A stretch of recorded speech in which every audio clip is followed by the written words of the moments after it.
My husband left me alone in the car while I was having a baby and went on a trip with his parents. My name is Lillian, I'm 29 years old, and in the final month of my first pregnancy. The feeling of excitement mixed with worry seems to linger constantly around me, like I'm standing at the threshold of something miraculous, but also incredibly challenging. Sometimes, when I'm alone on the old beige sofa in our little house in the suburbs of Dallas, I gently place my hand on my belly, feel the soft kicks from my baby, and whisper, "Mommy's here." Everyone says being a first-time mom is overwhelming, and I'm no exception. I've read dozens of books, followed pregnancy groups, even taken online prenatal classes every evening. I've tried to prepare as best I can, but nothing really soothes the fear that maybe I'm not strong enough to be a mother. My husband Nathan is 33 and works in finance.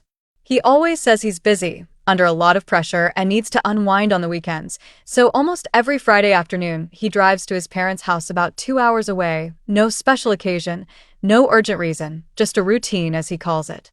I've gotten used to being home alone, shuffling between the kitchen and living room carrying a belly that feels heavier every day. Nathan rarely helps me with anything around the house, not even the simplest tasks like carrying groceries or wiping the kitchen counter after dinner.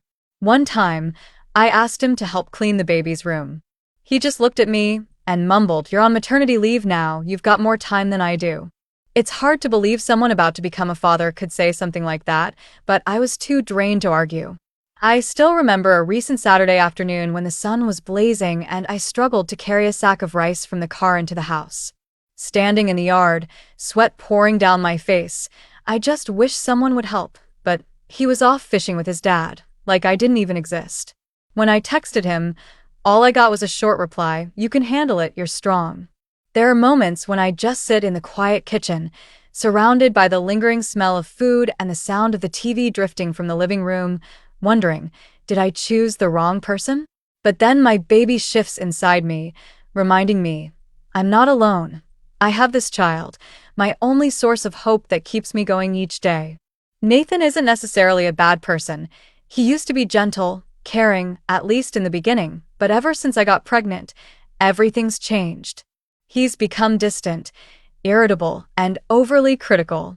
The time I forgot to buy his favorite coffee, he looked at me and said coldly, "So what, you stay home all day just to eat and sleep?" Those words cut deep, like a blade to the heart, leaving me breathless. But I didn't respond because I knew he'd blame it on pregnancy hormones. So I swallowed my anger, forced a smile, and turned away, telling myself, just a little longer. When the baby comes, things will change. I truly want to believe that when he holds our child for the first time, something in him will shift, that he'll see the miracle we made together and learn to love more fully. But deep down I know, maybe I'm clinging to a false hope. There are only 3 weeks left until my due date. While I'm preparing everything, newborn clothes, hospital bag packed, and ready by the door, Nathan keeps talking about going to his parents this weekend, maybe staying a night or two. I've been quiet for too long, and this time, I'm not sure I can keep enduring it like before. That morning I woke up earlier than usual, my back aching from a sleepless night. After struggling out of bed, I slowly made my way to the kitchen to brew coffee for Nathan, even though I can't drink any myself. I set the steaming mug on the table next to the simple breakfast I pulled together with the last bit of energy I had. He walked in, phone in hand, eyes glued to the screen. "The toast's burnt. Don't you know how to use the toaster?" I bit my lip, trying to hold back the sudden wave of sadness. I'd tried 3 times. The slices kept burning. "The toaster's been acting up lately, but I haven't had the chance to buy a new one." "I'm sorry, I'll make another." "Forget it," he cut me off. "I'm sure my mom's already making something great." That wasn't just criticism, it was a comparison I'd grown all too familiar with. Anytime I cooked something he didn't like, he'd mention his mom, Claire, as if she were this flawless standard no one else could ever match. "Her apple pie's always soft and sweet. Yours is like rubber. Her soup smells like comfort. Yours just..." I've heard these comments so many times, they've become a rhythm in our marriage. But today, with my belly heavy, feet swollen, and another sleepless night from false contractions, I didn't have the patience to just nod and smile. I took a deep breath and quietly cleared the dishes, but Nathan kept going. By the way, Mom's invited us for dinner tonight. Don't forget a gift. She still complains about that awful scarf you gave her last time. I'm staying home to rest. The due date's close. Oh, come on, not that excuse again. Pregnant women aren't fragile. My mom worked right up until the day she gave birth. Unlike you, just sitting around writing some nonsense blog all day. I didn't argue. I knew the more I said, the worse it would get, but inside, I was boiling. That blog I update daily is the one thing that still makes me feel like I matter. I share sunset photos from our tiny window, meals I cook, and the emotions I go through each day of pregnancy. Things my husband couldn't care less about. That afternoon, I forced myself to walk to the grocery store 2 blocks away to get a few things for dinner. Carrying heavy bags, belly dragging me down, I hoped Nathan would be home to help. But when I opened the door, he was lying on the couch, eyes on the TV, not even glancing my way. What took you so long? I'm starving. I set the bags down, heart heavy. You could make something simple yourself. What did you just say? His tone sharpened. Don't be disrespectful. I work to keep this house running and you have the nerve to say that? I froze. I wanted to scream that pregnancy isn't just sitting around, that every night I'm up with leg cramps, shortness of breath, and constant kicks. But I said nothing. I just turned to the kitchen, quietly reheated chicken soup, sliced some bread, and laid it out. He took a few bites, then pushed the bowl aside. Soup's cold. Next time, do it right. After dinner, I washed the dishes in silence, the sound of music from the living room hanging in the air like a reminder. The whole house suddenly felt cold, like I was living in it alone. I leaned my forehead against the cabinet door, eyes closed, holding back tears. I used to think being pregnant meant being loved and cherished. But it feels like I'm living the opposite. To Nathan, I'm nothing more than live-in help. I don't ask for flowers or gifts, just a little care, a simple "how are you today?" or a hug when I'm tired. But even those seem out of reach. That night, when I crawled into bed, Nathan was still in the living room, laughing at his favorite show. I turned my back, cradling my belly like a silent vow. I will protect you no matter what. One weekend morning, after finishing up the baby's room and gasping for air from the effort, Nathan called out from the living room, surprisingly cheerful. Lillian, pack your stuff. We're going to Colorado Springs with my parents next week, a little family trip before the baby comes. I froze. Next week? Nathan, my due date's not here yet, but the doctor said I could go into labor anytime. He waved it off like I was being dramatic. You're always so negative. A few days in the mountains will be good for you and the baby. Mom says the fresh air will help. A chill ran down my spine. Less than 2 weeks to my due date. I had everything ready. Hospital bag, paperwork, doctor's schedules. And now he wants me to go on a trip? I don't think that's a good idea. I really don't want to take the risk. Nathan cut me off, more irritated. I already told my parents. They're excited. You just need to rest in the cabin. I'll handle everything else. I stayed quiet. Not because I agreed, but because I knew any objection would turn into another pointless argument. Since getting pregnant, I'd had to give up so much. And now I had to decide if I'd keep compromising. That day I called my doctor to ask about the risk of early labor. She gently advised me to avoid long-distance travel and be prepared in case anything starts. Her words echoed in my mind, but Nathan didn't care to listen. In the end, I reluctantly folded clothes, packed my suitcase, and got ready for the trip. I wasn't comfortable with it, but I kept calm, hoping everything would be okay. On the morning of departure, the sky was gray and the wind chilly. As I stepped into the car and sat in the front seat, a strange sensation rippled through my lower belly. I looked down, a warm wetness spreading quickly across my dress. My water had broken. Nathan, I think my water just broke. We need to get to the hospital now. He turned, frowning, like I'd just ruined his picnic. What? Are you serious right now? This isn't a joke. I need to go to the hospital. The baby's coming. Instead of doing what I needed, Nathan got out of the car, scowling at the now wet seat. Seriously? You soaked the leather seat? You couldn't have waited? I stared at him, stunned. Nathan, I need emergency help, please. He exhaled sharply then, without hesitation, open my door. Get out. I can't let this car smell like that, call a cab or something. I froze. You? What are you saying? I can't go by myself. I don't have time, my parents are waiting. I'm not missing this trip just because. You're freaking out.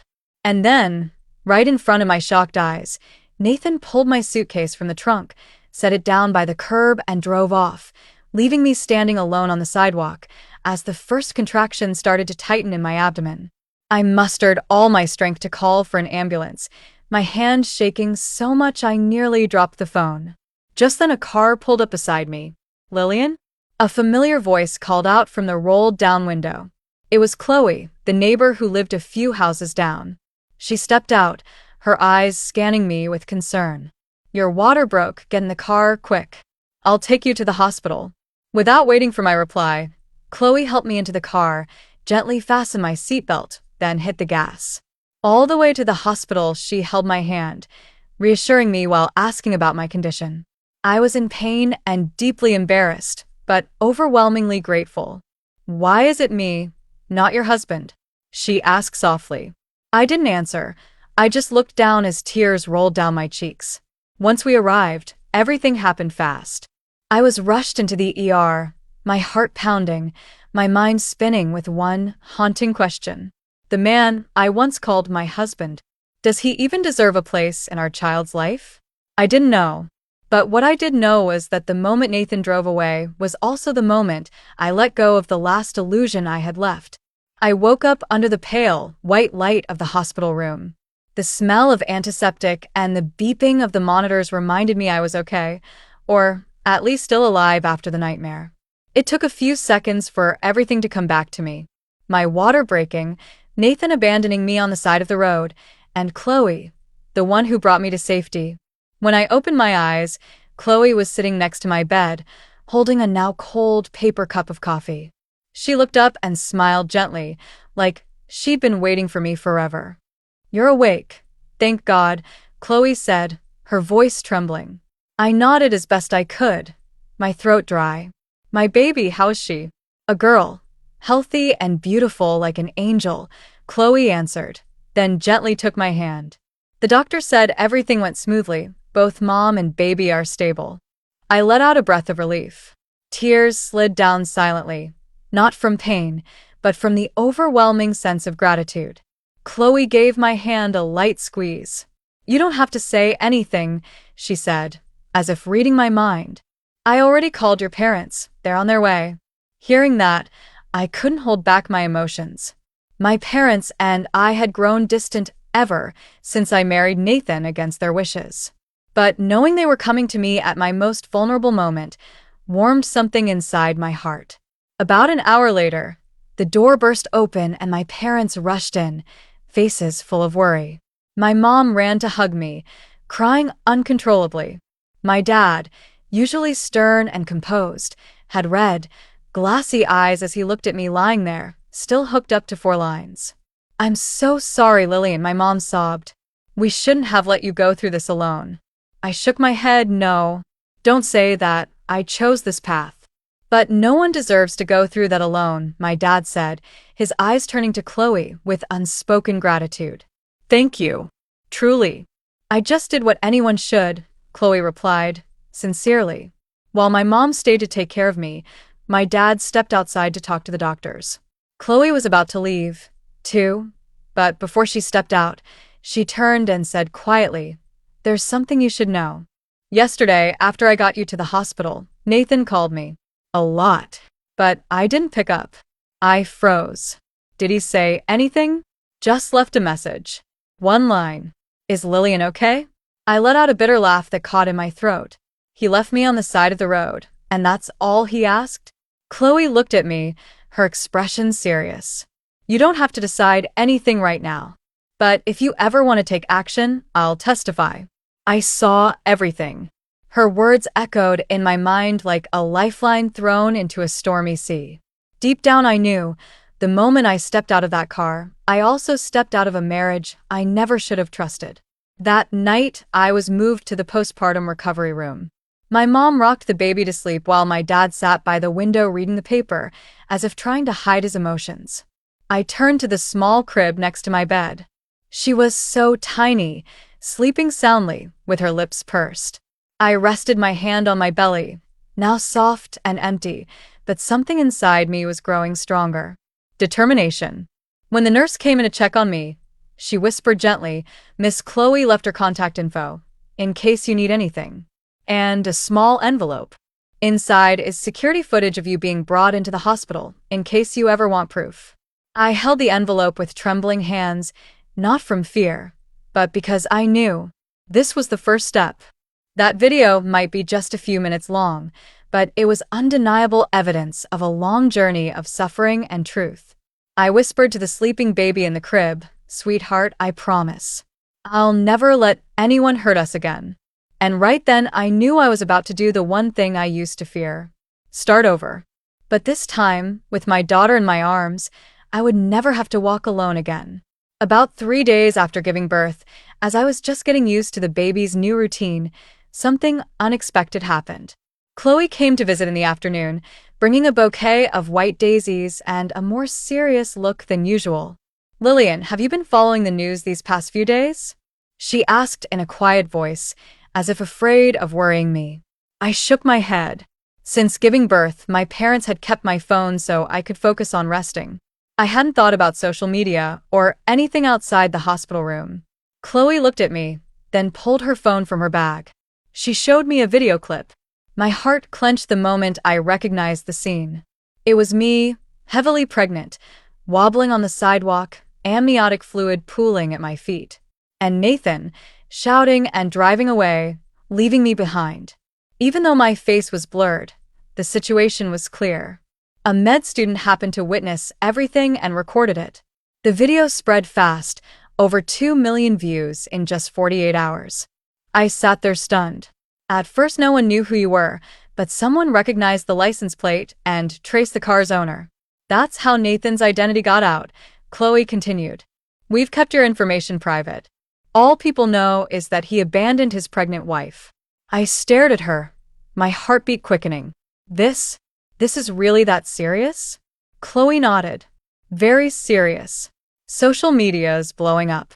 Posts analyzing his callous behavior are everywhere. People even dug up old posts from Nathan's LinkedIn, Facebook. Everything's under scrutiny." I swallowed hard. Part of me felt hurt. This was the man I once called my husband. But another part felt released. Everything I had suppressed, endured silently, was now out in the open. It didn't stop there, Chloe added. "My husband, Mark, knows the CEO of the finance firm Nathan works at. When the video went viral, word got around the company. At first they planned to handle it internally, but then..." I looked at her, waiting. "He was suspended. And this morning, internal news confirmed his contract has been terminated. Reason? Conduct severely damaging to the company's image." I didn't know what I was supposed to feel. It wasn't joy. More like a deep, quiet exhale after holding my breath for too long. "What about Nathan's parents?" I asked softly. Chloe shrugged. "They're getting dragged online, too. Neighbors are coming forward, saying they often heard shouting from their house. Someone even recalled Claire, Nathan's mom, insulting her daughter-in-law in front of guests. The internet isn't letting it go. People are digging up everything." I was stunned. My mom said lately people have been taking photos of Nathan's parents' house, spreading rumors. There's even a hashtag calling for a boycott of their family-owned bakery. They had to shut it down temporarily. I sat there in silence, flooded with mixed emotions. For a fleeting moment, it felt like justice had spoken. Not through loud judgments, but through the raw exposure of truth too clear to ignore. "I'm not telling you this to make you feel triumphant," Chloe said, placing a hand on my shoulder. "I just want you to know, this time, you're not alone. No one can overlook what you've been through." I gripped her hand, moved. "Thank you. I don't even know what to say." "Save your strength. There's a long road ahead," Chloe said, standing up. "But I believe you're strong enough to walk it." After she left, I sat alone, watching my baby girl sleep peacefully in her crib. My eyes settled on the envelope, holding the video the nurse had given me. I hadn't opened it yet, but now I knew it was time. Not for revenge, but to protect my daughter's future. What Nathan did wasn't just a moment of poor judgment. It was undeniable proof of a broken, loveless marriage. I whispered, almost like a vow, if he chose to abandon us, don't expect us to look back. I left the hospital on a cool, bright morning, holding my baby girl, my heart filled with tangled thoughts. My parents had prepared a room for us in their home in the suburbs of Fort Worth. The room was full of light, painted in soft pastel colors, with a tiny crib beside my bed. Looking at my daughter sleeping soundly, I knew I had to be stronger than ever. Not just for me, but for her. Just 3 days after we got home, Nathan started calling nonstop. Messages, phone calls, emails, all carrying the same fake remorse and deflection. Please, don't blow this out of proportion. I just panicked. Nobody's perfect. My parents are suffering because of this. You should think about the family. I didn't respond. But when Nathan started sending accusatory texts, you're the reason I lost my job. If you hadn't made it a big deal, everything would have been fine. I knew it was time to take action. That night, I sat down to talk with my parents. My father, Michael, a retired attorney, listened quietly while my mother gently rocked her granddaughter in her arms. You've endured enough, my dad finally said. It's time to deal with this for good. He referred me to an old colleague, Clara Weston, a sharp and composed divorce attorney. When I brought her the evidence, recordings of Nathan yelling and cursing at me during pregnancy, along with the video of him abandoning me on the street, Clara simply nodded. We have more than enough. Let me handle the legal part. Your job is to focus on your baby and your recovery. The divorce papers were filed the following week. I requested full custody and a reasonable child support amount based on Nathan's income before he lost his job. A few days later, Nathan called. This time, his tone wasn't apologetic. It was angry. You can't divorce me over one little mistake. You're ruining my life. What do you want? Money? I stayed calm, hit the record button, and let Clara handle the call afterward. He's refusing to sign, Clara told me the next day. But that's all right. We'll petition the court for a summons if necessary. Just as expected, once Clara submitted the full case file and notified him of the legal proceedings, Nathan's attitude began to shift. He sent a long email, part apology, part denial of responsibility. I want nothing to do with that child. If you're raising her, it's on you. I can't afford support. I stayed silent and forwarded the email to Clara. She gave a cool smile. Even better, that kind of blatant refusal will strengthen our case. At the first mediation session, Nathan showed up disheveled, nothing like the polished man he used to be in the finance world. He didn't have a lawyer, just a few messy handwritten notes. She's trying to ruin my name. She's not fit to be a mother, he said sharply. Clara didn't flinch. She calmly pulled out her tablet, played a recording of him yelling at me in our living room when I was 8 months pregnant, then showed the footage of me being rushed into the hospital, pale and soaked from amniotic fluid, while he walked away. The room went silent. The one unfit for parenthood might be you, sir, Clara replied. A few days later, Nathan reluctantly agreed to sign the divorce papers. But he still refused to provide financial support. He claims he has no income, can't pay a dime, Clara explained. But don't worry, we're working with legal counsel to request compensation from the marital assets accumulated before the divorce. Then something unexpected happened. Nathan's former company, worried about their reputation, voluntarily submitted his financial information, including a pending bonus he had tried to hide. Clara quickly filed a motion to freeze a portion of those funds to secure child support.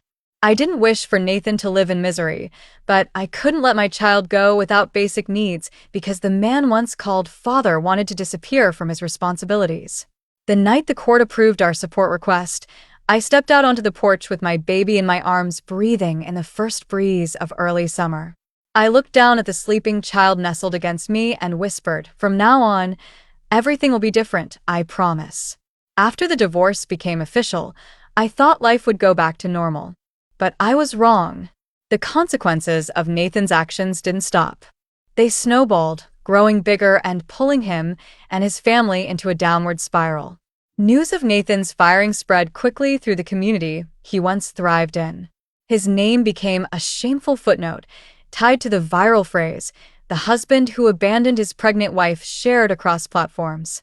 Even though my face never appeared in the clip, anyone close knew the story. And instead of blaming me, all the outrage turned to him. The man who used to wear tailored suits and sip wine at fancy parties, now the center of public scorn. I didn't follow all the chatter, but Chloe kept me updated.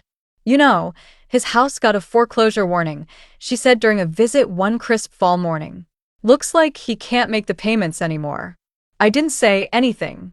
I didn't feel satisfaction, only emptiness. After all, I once loved that man. "His mother had to close the bakery too," Chloe added, gently placing a hand on my shoulder as a quiet warning. "People stopped coming." They whisper behind her back. "A few articles dug up things she said about you, how she insulted her former daughter-in-law and taught her son to act tough. Now it's all backfiring." I thought of Claire, the woman who once looked me up and down and said, "If a woman can't cook, don't expect to keep a husband." Now she was surrounded by the judgment of the very community she once bragged about as being model citizens. Guests who once came for pastries and tea now turned their backs like they never knew her. Texts from Nathan still came through, less frequent but persistent. Sometimes they were recycled apologies, other times complaints about how hard life had become. Then came the bitter accusations, blaming me for blowing things out of proportion. I didn't respond. I'd learned that silence can be the strongest decision. Any reply would just open a door to a relationship that had long since rotted. One day I received an unmarked package. Inside was a handwritten letter in shaky script. It was from Claire. "Lillian? Not writing to beg for anything, just to speak honestly. I was wrong. I was arrogant, blind to the possibility that my son could do anything wrong. What happened to my family doesn't compare to what you went through. But through this downfall, I finally understand what it feels like to be abandoned by the world. If one day you choose to forgive, not for us, but for your own peace, I hope you find that calm in your heart. Wishing you and your daughter good health. Claire McKinney." I folded the letter and placed it in a drawer. No tears, no anger. I understood everything she wrote, but that didn't mean I would forget. Forgiveness and forgetting are two very different things. I would not live with bitterness, but I would not walk back down that road again either. Just a few weeks later, I heard Nathan had left the state. Rumor was he'd taken a server job in a small town scraping by. That image was a far cry from the man I met years ago. The one who talked about stocks, investments, and a brilliant future. As for me, I returned to work after maternity leave. With help from my parents and Chloe, I managed a steady routine. Baby Sophia was growing strong. Full of giggles, with bright brown eyes everyone adored. One afternoon, while strolling with my daughter in the park, a middle-aged woman approached me with a warm smile. "You're a Lillian, right? I follow your blog. I just wanted to say, you've inspired so many women like me. Thank you for being brave." I smiled, my heart a little lighter. I used to think life after divorce would be lonely and bleak, but as it turned out, freedom and peace were sweeter than any fairy tale marriage could have been. Our life gradually settled. The small house on the edge of the woods, north of Fort Worth where my parents had retired, became the first true home I'd known since leaving my marriage. Each morning, I woke to birdsong, the smell of my mom's baking, and the soft cooing of baby Sophia in her crib. Chloe, the neighbor who saved me at my most fragile moment, remained by my side like a big sister. Every week she visited Sophia, bringing fresh fruit, homemade treats, and a kindness that touched me more than words could express. Once I teased, "Aren't you tired of my drama? It's like you've been carrying the weight for me." Chloe just smiled, eyes gentle. "Lillian, sometimes helping someone else is also helping yourself. You don't know this, but what you've been through, it's incredible. Women like you deserve the best kind of ending." It was through those visits that I met Evan, Chloe's son. 32, a structural engineer living in Austin. He often came home on weekends to visit. The first time we met, I thought he was quiet, with eyes that held a kind of sadness, like someone who'd lived through more than he let on. But those same eyes, whenever he looked at Sophia, lit up with undeniable warmth. It started with simple greetings, then small talk over afternoon tea. Slowly, we shared more about work, wildflowers, hiking, and the disappointments of our pasts. One evening, after everyone had gone inside, I was standing on the porch rocking Sophia when Evan stepped out with 2 cups of warm ginger tea. He stood beside me in silence for a long while, then asked quietly, "Lillian, have you thought about starting over?" The question sank into my chest. Starting over. That phrase used to overwhelm me, but that night, under the amber porch light and soft autumn breeze, I didn't feel afraid. "I don't know," I whispered. "I've only just learned how to survive. I haven't had time to learn how to dream again." Evan nodded, not rushing, "Being honest with your feelings, that's already a step forward." After that night, he showed up more often. Never loud or pushy, just small things, holding Sophia when my hands were full, fixing a wobbly chair, quietly cleaning up after dinner with my parents. He didn't say much, but every gesture left a strange peace in me. One day, I saw Sophia laughing out loud as Evan lifted her into the air. She had never laughed like that before. My heart clenched, not in pain, but with something soft, like hope. Chloe was the first to notice. One afternoon, as we made tea, she tilted her head playfully. "Tell me the truth. You and Evan, is there something there?" I laughed, cheeks flushed. "Can you read minds now?" "No need," she winked. "It's written all over your face. But I'm not rushing you. I just want you to know. You don't have to go backward to keep living. You can move forward." Winter came earlier than usual. Snow blanketed the rooftops, and Sophia had learned to roll over and was now trying to crawl. One night, while we were all gathered around the fireplace, Evan took me to the back porch. He held out a small wooden bracelet, carved with my name and Sophia's. "I don't know where I'll fit in your journey," Evan said, looking straight into my eyes. "But if you'll let me, I'd like to be part of it." I looked at him for a long time, then gently placed my hand over his. The cold breeze slipped beneath my coat, but inside, I felt warm in a way I hadn't in a long time. I don't know what the future holds, but this time, I know I'm not alone. And happiness, even when it arrives late, is always worth the wait. My story isn't just about surviving a painful marriage. It's proof that women can rise from heartbreak stronger and more deserving than ever. When I let go of someone who didn't value me, I made space for love that's real. The past can't be erased, but the choices we make today shape the future. And the greatest lesson I've learned? Being a mother doesn't mean losing yourself. It means finally living true to your heart.